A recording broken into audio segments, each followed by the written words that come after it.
Good evening. I'm Clement. I have Susan with me alongside. We're from the choirs of St. Luke's Church. Today is the feast of Christ the King.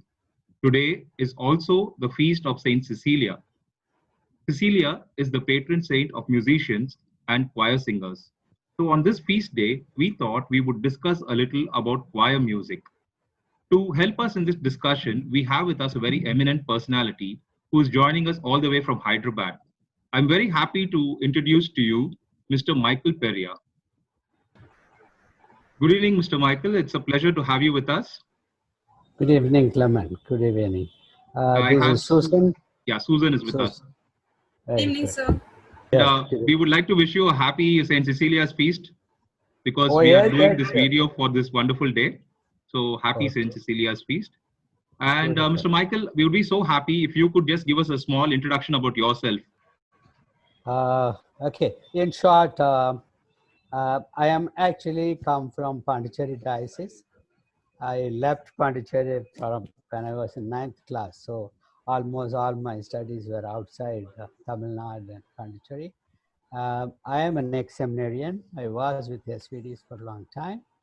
I have done my philosophy theology, and I have masters in sociology and mass communication. I also have done diploma in direction and camera in the Film Institute, Pune. So basically I am a media person, but my first love is music. I was teaching in St. Xavier's College for a few years, and then I got a job from public sector called CMC, Computer Maintenance Corporation, the company which did the railway reservations. You know, those days I joined them. I worked with them 23 years.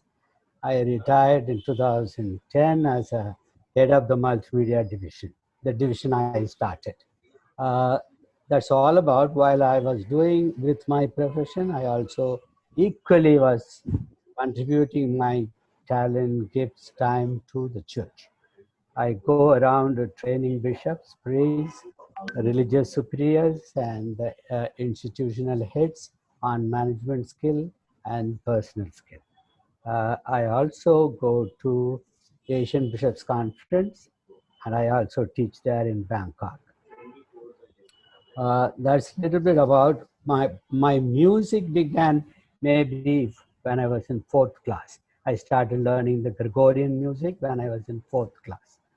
So from 4th class, I am in the choir, and from 1969 onwards, I became the choir master, and still I am choir master wherever I go. That is, so it's around 51 years I am with the music. So, but as I went on, I realized that I should do something different, especially Indian scenario.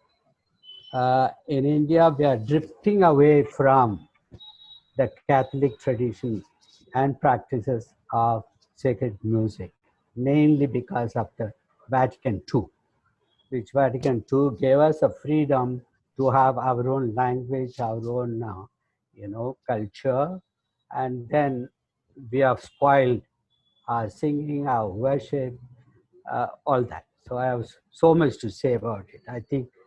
But we have forgotten, the church leaders have forgotten, Vatican II document also says you adapt your singing, your worship, but don't forget the starting point. It has to be an adaptation of Gregorian. So this is a little bit about my in and out is nowadays only learning, studying, writing about the sacred music. It's a real pleasure to have you with us, sir. And so thank you for your time again, sir. So uh, Susan and me have a few questions which we thought we'll ask you, and your answers would help the people of our church and also all those who will be watching our YouTube channel.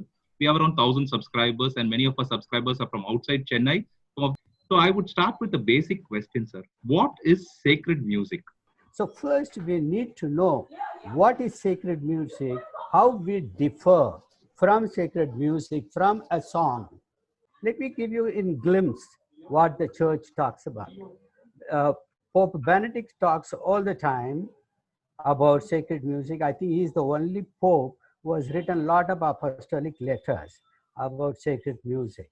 And he says there are 309 times the singing or a song or canticle, the term is used in the Old Testament. And the first one is when the people crossed the Red Sea with Moses and the people exclaimed, I hope you people remember that psalm which we sing Easter Vigil, sing to the Lord a new song. Yes, sir. That's the first time in the Old Testament song is used. And in the New Testament, the first time it is used is the Magnificat. My soul magnifies the Lord. Second one is the Benedictus, which Zacharias sings after the birth of his son. Then the canticle of Simeon, when Jesus was offered in the temple, and he sings. So these are the way in Old Testament and New Testament the music, the song, the canticle is introduced. One is you need to know the difference between a song and a hymn or a liturgical singing. Another one, you need to know what is liturgy, what is paraliturgy. In our church, we have got two types of liturgy. One is liturgy. Liturgy means the Holy Mass. Liturgy means the Holy Mass. Also, it means the office of hour, which the priests who say the prayer every 1 hour, those big books they used to use, breviary. And that prayer and the Mass is called liturgy. But our rosary, benediction, novenas, benediction, and our charismatic prayers, they are not liturgy. We need to understand that first. So there is a difference between these two things. So what we sing for paraliturgy cannot be sung during the liturgy. So the liturgy needs hymns, not songs. Liturgy has chants, chanting, okay? Liturgy as a Gregorian style of singing. It has a Western, it has also Hindustani, it has got Carnatic. And liturgical singing is always in unison or in polyphony. When we are in the business of sacred music or in our faith, tradition of the church stands second in our faith. First is the scripture, second is the tradition. After Jesus' death, it's everything word by mouth. We were listening and practicing, celebrating the Mass, devotions. Everything was word by mouth, That time there was no Old Testament, New Testament. But the Bible, the New Testament was written only after 50. Okay, so the tradition gets the important place in our faith. So our singing also has got a tradition and practice. 500. 500 is the first one, first time where Gregory the Great introduced church music as sacred music. Now, look at these words, what Pope Pius says. Sacred music possesses holiness, beauty. Along with these two qualities, the third one spontaneously arises, that is universality. The universality which I can give you best example is, you go anywhere in the world, the vestment the priest wears is the same.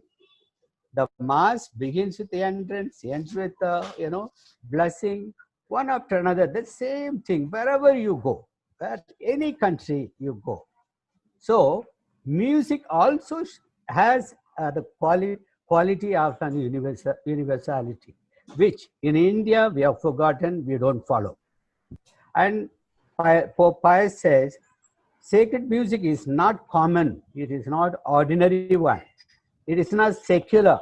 Please understand, my dear friends, there is a secular music, there is a divine music. The divine music is the sacred music. And Pope Pius says, the Gregorian chant is the paradigm for a sacred music. Now, religious music, when integrated with liturgical service, becomes sacred music. Sacred music adds delight to prayer, foster unity of minds, confer greater solemnity upon the sacred rites. Vatican II again. Then sacred music and its singing is an integral part of a liturgy. Slowly. Yes. So we need to promote Gregorian chant, because Gregorian chant is the best example for. So it doesn't mean you have to sing in Latin, but we need to adapt that musical style, chanting, in our English or in our Tamil or Telugu, whatever it is. Now, Pope John Paul says, sacred music is noble, unique, irreplaceable, and it possesses goodness, virtue, peace. Therefore, it is holy and divine. Sacred music has always was, will be, and it is. And Pope Benedict, it's a beautiful, I want all of you to keep in mind. He gives you the best definition of what is sacred music in one of his apostolic letters. When a liturgical singing gets integrated with the liturgy, what is liturgy? Liturgy has a theme. The coming Sunday, it is Christ the King. The rubrics, the entrance to the last, one after another. That is called rubrics, the proceedings of the Mass. The readings, the homily. Okay? When our singing is integrated with all these, it becomes sacred music. Celebrating liturgy involves the whole person with all his or her faculty. The faculties are our intellect and will, emotion, senses, imagination, memory, aesthetic sense, physical justice, power of expression. All the above are triggered by the feelings of sacred feelings, and sacred music only provides this. Look at this, another statement he gives. The wedding of the spirit with the senses is sacred music. Sacred music moves our hearts and soul. Sacred music invites us to prayer. Now note, if music moves our body, then it is secular music. I hope you understand now. So, if our singing in the church moves the soul, then it is sacred music. I don't need any other definition than these two. Thank you, sir. So you gave us a very good insight on what is sacred music. Having said that, can you highlight the importance of choirs in a Eucharistic celebration? I say this. Now your question is how important it is in our liturgy. If we do not understand what the liturgy is, then we will not understand how we sing to that liturgy.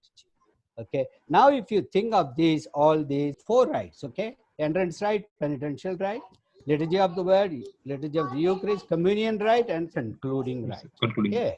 So total 6.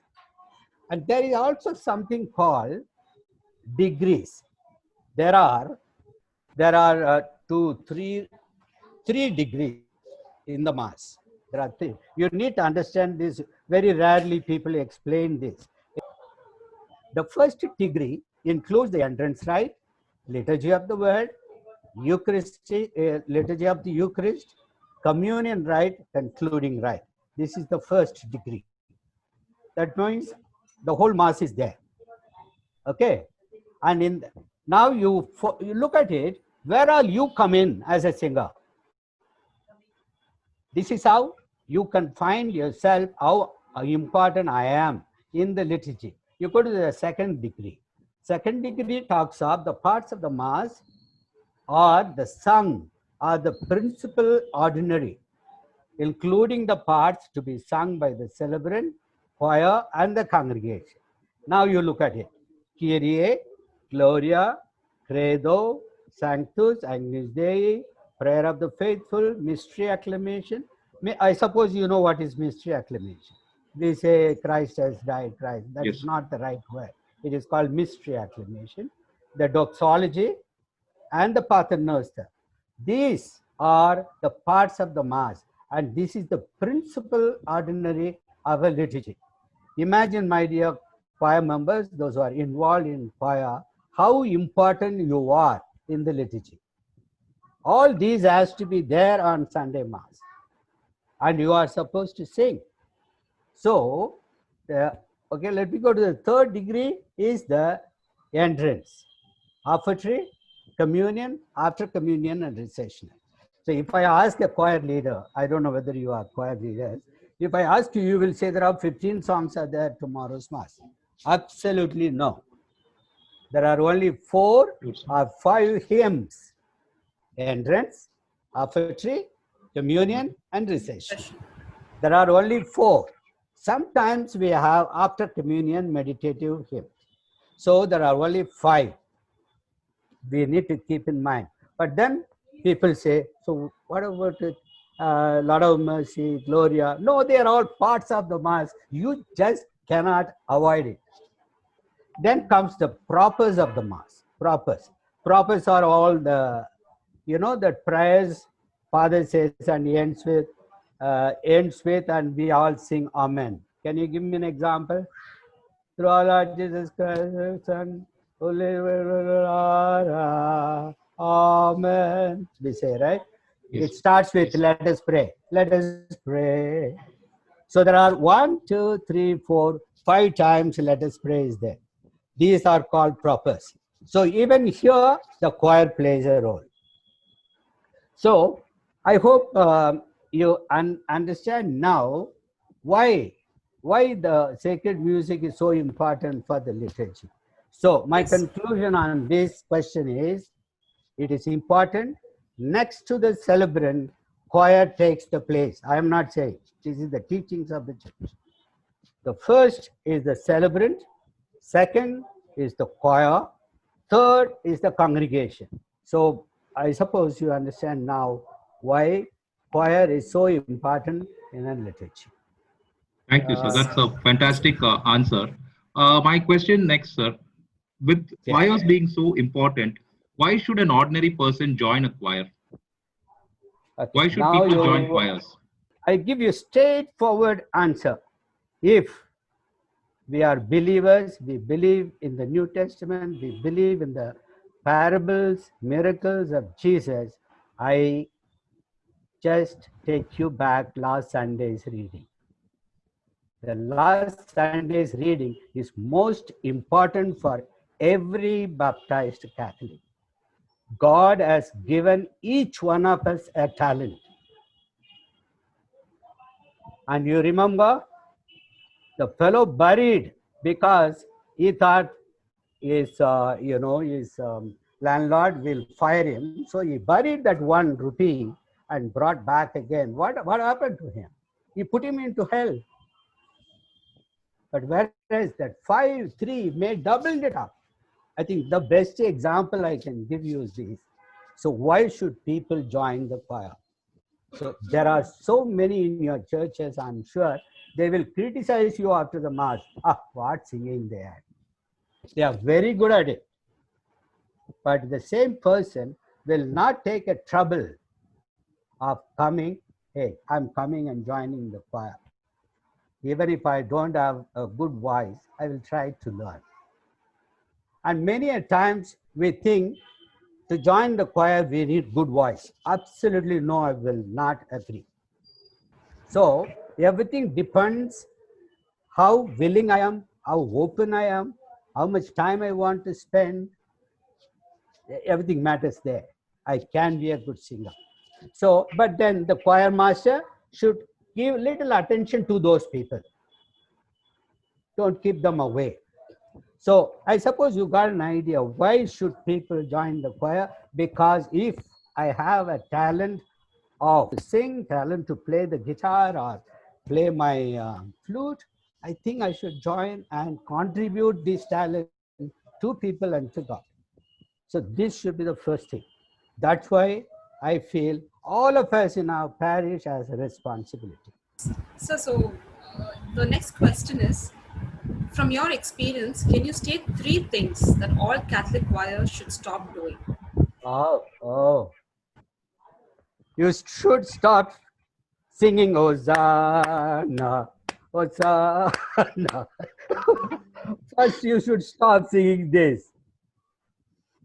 I know many churches sing this.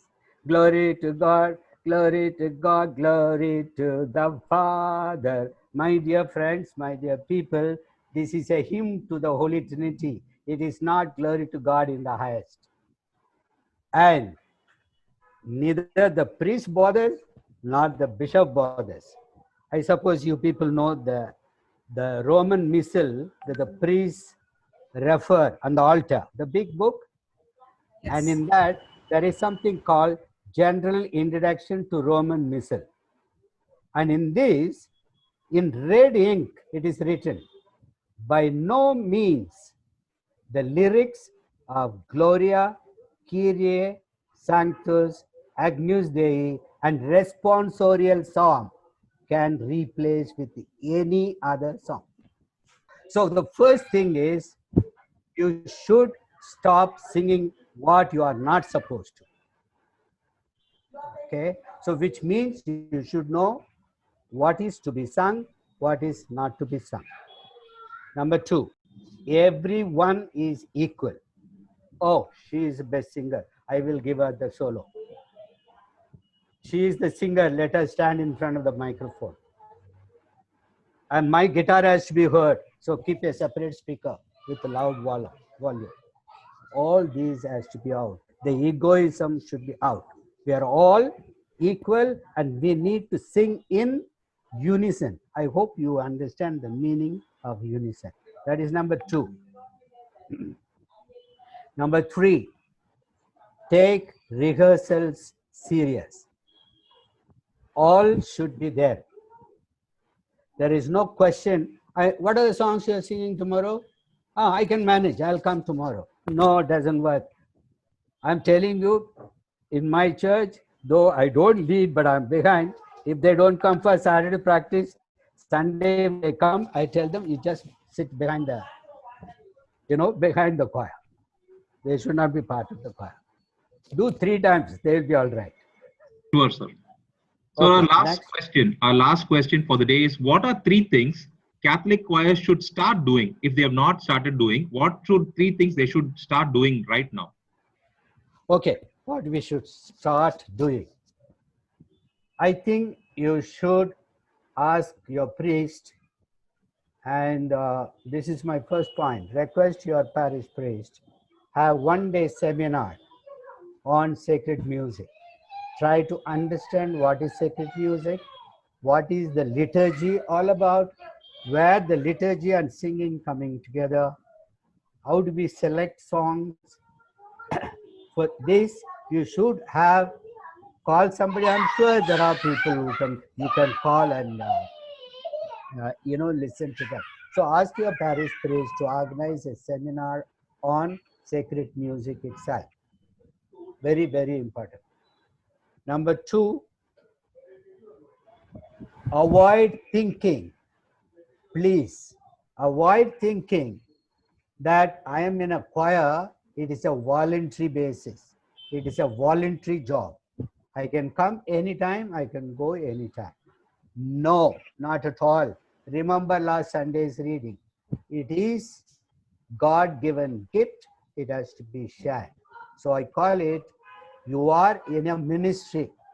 Many of the time in the churches we say, Mahila Association, Youth Association, Altar Boys Association, Choir Association. No, choir is not an association.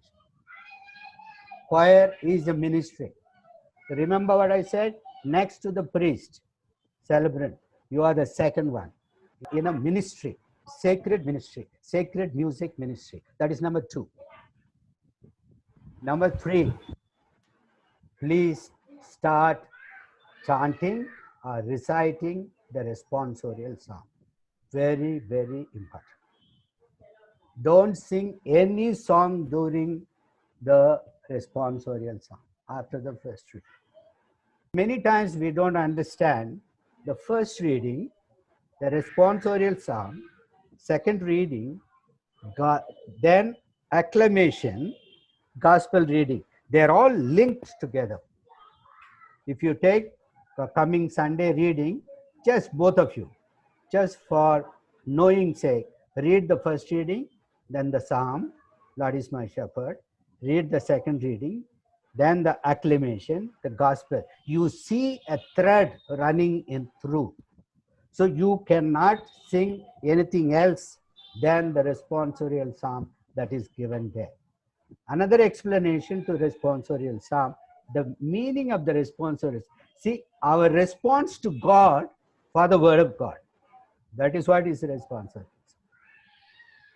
Many of the time we don't understand. So these are the three things I feel you should. So, sir, it's been a fantastic learning experience for all of us. And it's been really, really good listening to you, sir.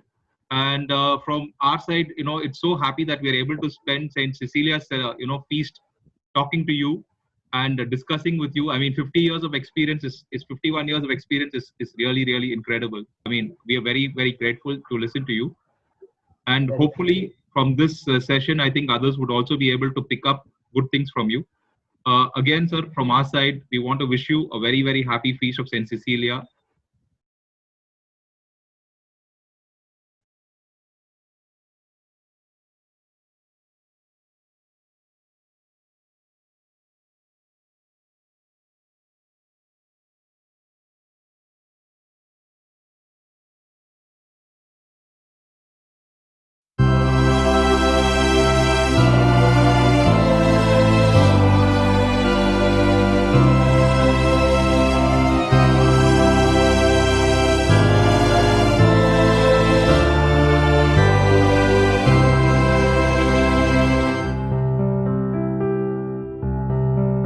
We sing to you, Saint Cecilia, bring us close to Christ our King. We sing to you, Saint Cecilia, bring us close to Christ our King.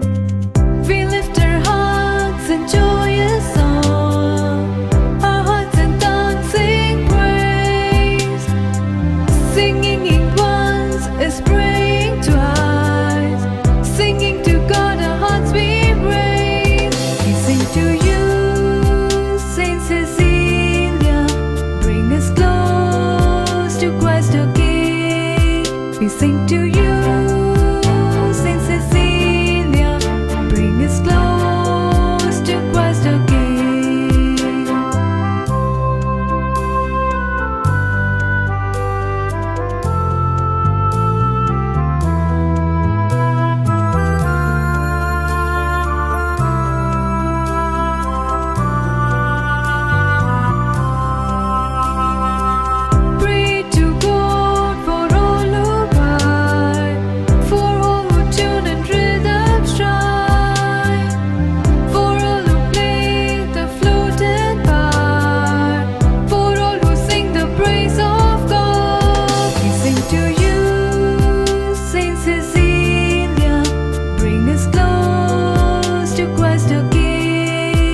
sing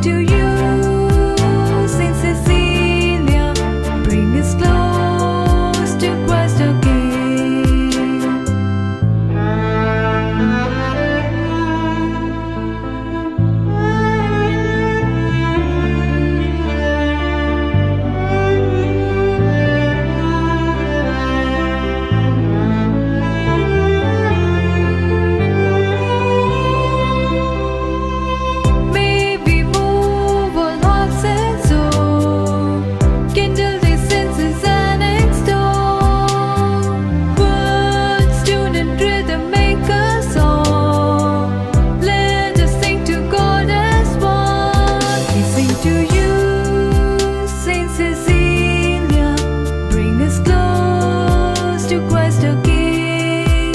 We sing to you.